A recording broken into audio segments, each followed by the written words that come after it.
Mwari wangu ndifuenyi kuti ndive mukuipa, ndipe zano rakanaka rekuita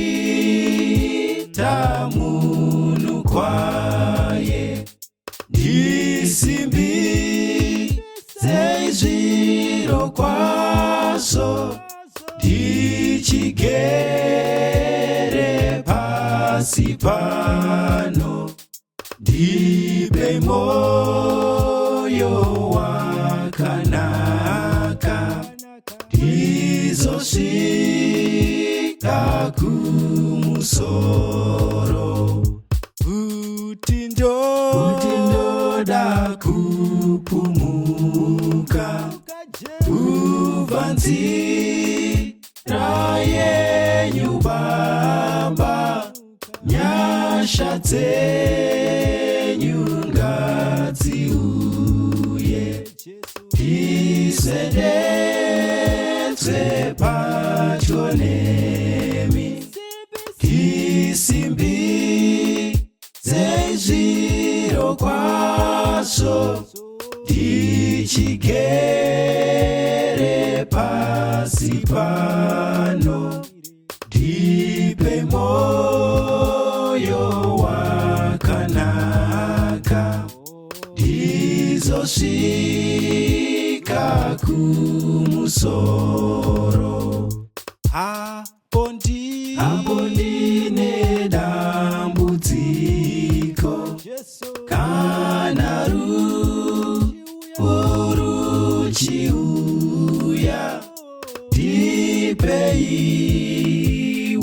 rudo rwenyu runodzinga kutya kwese, ndisimbidze zviro kwazvo ndichigere pasi pano, ndipe moyo wakanaka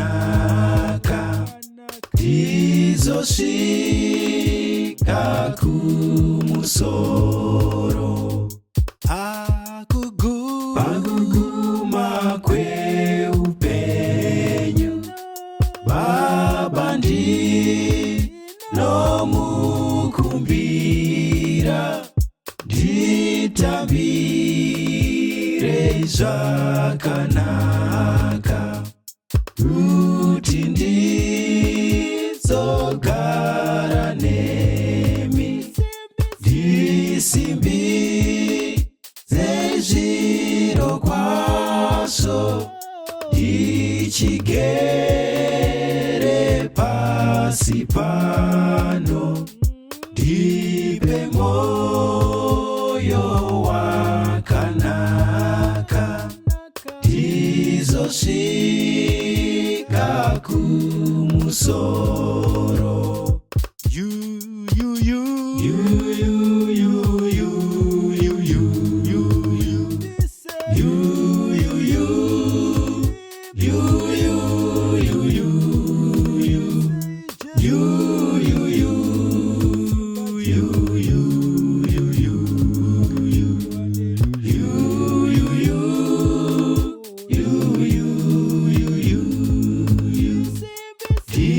Ndisimbidze zviro kwazvo ndichigere